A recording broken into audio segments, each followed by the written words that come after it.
Welcome to QuikCodes. In this video, I'll cover what a database is, database management system is, SQL, and what is a table. Okay, so a database is a virtual storage container that holds tables for storing, retrieving, and processing data. Now, in order for us users, meaning literally us database administrators, database designers, and other authorized users to interact with the data inside of the database, we need a software called the database management system. It acts as the medium between both us and the database. Database management system is the software that is used by us, as said before, in applications to interact with the data in the database. Now, in this video and the series of videos to come, we'll use SQL to interact with relational databases, which are databases that store data in tables and use primary and foreign keys to define relationships between those tables. We'll discuss that more later on. Now, what is a SQL?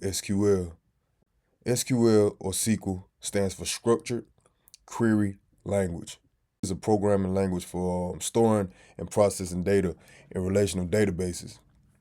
We're going to move forward to the actual items that we'll be seeing within a database, such as a table. So what is a table? A table is a structure made of columns and rows, where columns define the type of data and rows store complete records of that data. So for an example, a row might have the values John Doe 1995 and the email address across multiple columns. And as said before, those columns define the type of data. So the type of data can be integer or representing numbers. You have the date, text, and many other. Here's an example of me using SQL to create a table inside of a database.